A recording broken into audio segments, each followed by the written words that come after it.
Welcome back, everybody, to Take Two Podcast, and this is a special interview that I am honored to get to have right now. Normally, folks, we get to talk with actors and filmmakers, directors, and we talk, just about acting and filmmaking and fun stuff like that. It's awesome. I love it.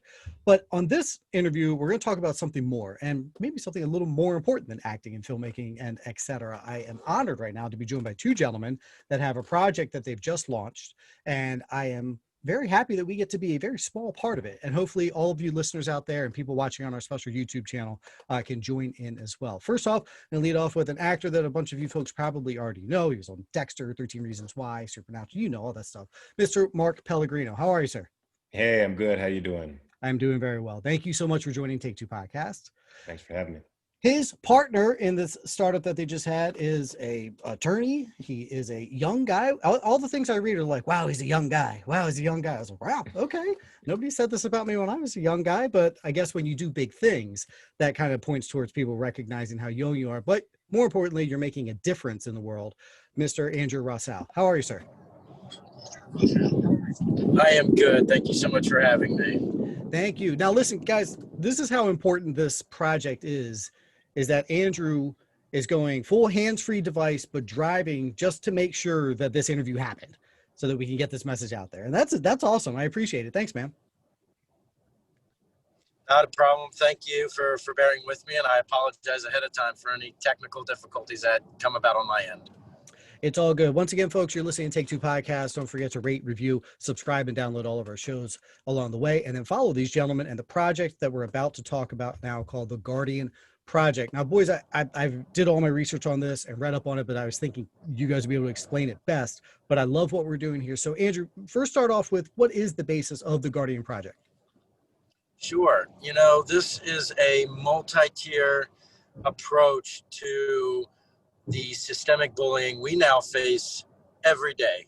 And that has been exacerbated by the pandemic, by our political climate, but just by technology and social media evolution over the years. And what Mark and I are trying to do is find a way for victims of online bullying. And what we mean by that are victims that are victimized in a way that's more than just name calling. This is something that goes to the objective harm and really goes after their reputation, their name, their image, something that is more than just you're mean or you don't like me kind of thing. And it goes towards mental health. And we want to provide a mechanism, a way for victims to be able to share their story, to feel comfortable sharing their story, but also try and find a way to hold the aggressors accountable. And whether that's them saying, look, hey, I didn't realize how bad my behavior was impacting you. I'm sorry. And in those instances where that's not possible, find a means to hold them accountable. And Mark, if I forgot anything or left anything out, please feel free to chime in. No, I think that's right. I think we've sort of deduced that the main reason all this verbal violence and even actual violence in the sense of destroying reputations can even happen to the degree that it happens is because of anonymity.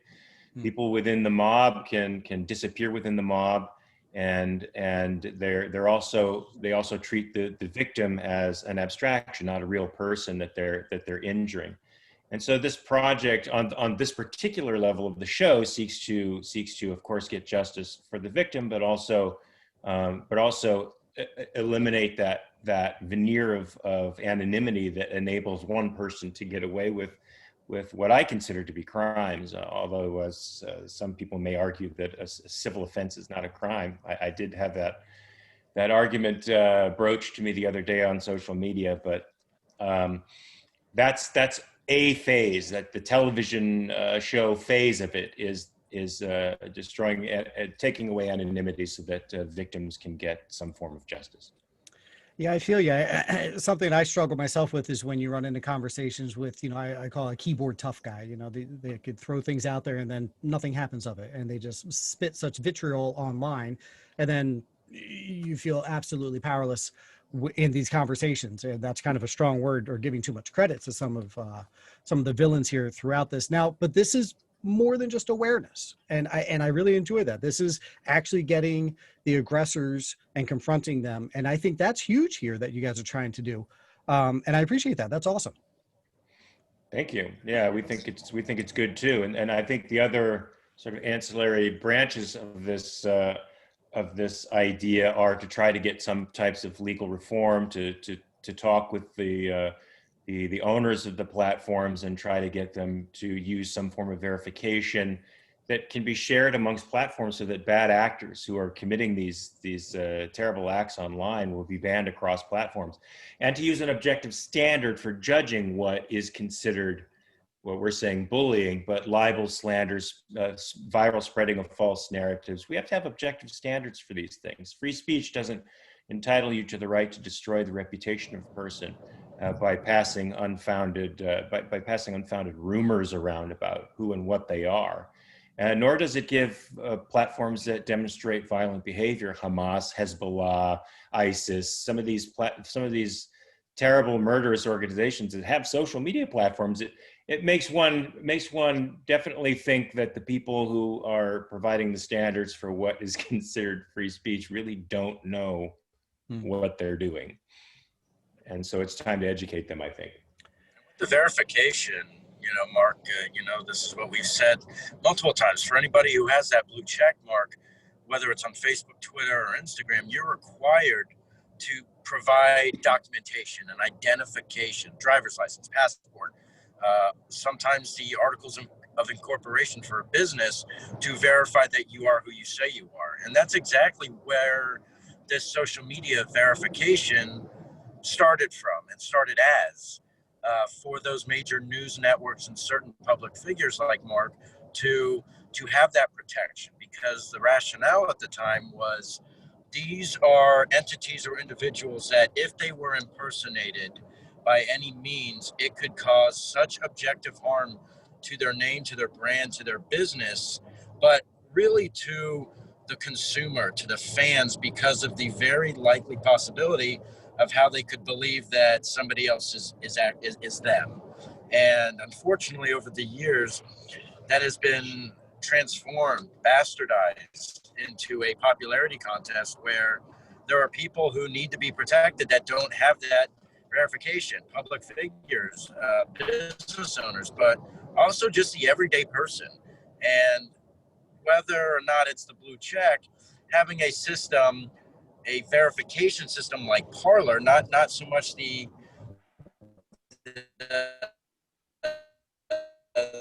platform, but the verified figure, great, you can get a specific color badge, but in order to even get onto the platform as a user, you have to submit a license, a passport, some sort of documentation, and the identification badge. Therefore, that ties you to the platform. So in the event there is something terrible that does happen, there's a way for the platform to address it. It's funny you bring that up in researching all of this and researching both of you gentlemen. On our socials, I went to follow you both, of course, and I found two other Mark Pellegrinos that I followed, and they weren't you, but the one of them claimed to, and I was like, that guy only has 27 followers. I think he's a little more popular than that. That's not the same guy. But it's so easy to impersonate and say that. So you're very spot on there. Now, in my real life job, I work on Capitol Hill. Are we aiming down that avenue? Am I going to see you guys in front of a committee, hopefully soon, someday? Is that how far we're pushing? Look, Can you get us there? Well, look, I have something to say about that, though. I mean, I as a civil libertarian, am very suspicious of dragging people before congressional committees to sort out how best to control someone else's property. I really think the social media companies need to have a more objective means of discerning what's good and what's bad, for sure, what's punishable and what isn't, and more effective means of taking these deplatforming people who are serious problems, not people who just don't fit into the social justice linguistics that they're using for their algorithms, but people who are really seriously a threat. And whether that, I don't know that we can do that before a congressional committee, because I think it's something that needs to be solved by the market. Parler, Gab, Minds, these are sort of market alternatives to what people are perceiving as dishonest business practices on the part of some of these big tech firms. But I think the big tech firms can be convinced that their standards need to be more objective, and that they do themselves a service by sharing the information of bad actors and banning them across social media platforms. And then people will begin to trust that perhaps free speech really is something they're trying to protect, and not just a particular side's ideas, right? And at So, the I same mean, time, go ahead, Mark. I'm just, so as I'm saying, would we go before a congressional committee? I guess, but I don't think Congress solves problems, to be honest with you. We solve problems, and if anything, they get in the way. Sure. And I would prefer to keep them out of the way, because usually I have had friends who've sat before Congress and testified before Congress, and I've watched those testimonies, and what I see are politicians grandstanding and making their own political points, and very little actually getting accomplished. So. Sure. But maybe I'm jaundiced. You know what? You have a good point. But even then, if we were to have that opportunity, from an educational standpoint, I think there could be a lot of value, even if there isn't necessarily a resolution. Having people who come from, Mark and I come from different worlds, but share very similar experiences and have very different understandings of the different eras of social media, from when it first started to where it is now. So I think just the ability to inform, to share information and educate, that could create value. But I do agree with Mark in that I think it's a little premature right now until some other questions are answered. But it never hurts to educate, and to hopefully have Congress keep an open mind from people who really do understand it, who do use it every day.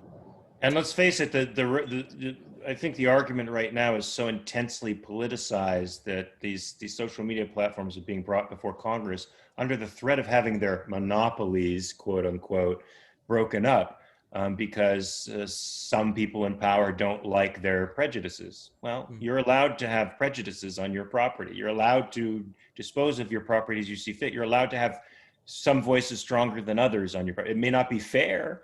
It's not cool. It's not intelligent in my view, but people have a right to be stupid. Mm-hmm. That's just the way it rolls. Maybe Jack feels that he's, made his billions and doesn't have to bend to the market at all. But I think reputation means something. And I think he would rather be remembered not as an ideologue, but as somebody who's a real fair platform for free speech, and only bans lies, slander, and violence.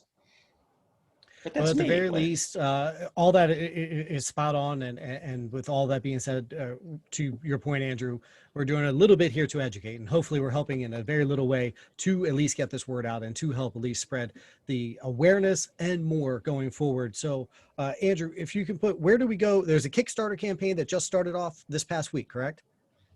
It started about, excuse me, voice cracked a little bit. It started about 2 weeks ago, and It goes until, I believe, the 26th of this month. And as of today, I believe we're about 31% funded. And, that's been wonderful because, look, we're in the middle of a pandemic. We just came out of election season, hopefully. So to everyone who's donated, it's been so helpful. And, we really hope that we get the chance to see this through. But if for some reason Kickstarter doesn't work, that's, we have other options, and we plan to keep basically pick up where we left off and make this happen. And let's be clear. I mean, we definitely started the Kickstarter during a time when it's going to be kicked to the back door of everybody, the very back of the line of everybody's hierarchy of values. But there's also a concerted, organized group of people who are very much against these ideas. They don't want anonymity to be broken. Now they come up with very reasonable suggestions. They're not suggestions. They're leading questions with respect to what all of this means, only because they don't want to be revealed for having committed the terrible things that they've done to people, and they don't want to be held accountable. So, but they're very strong, they're smart, and they manipulate narratives, and they're out there fighting us.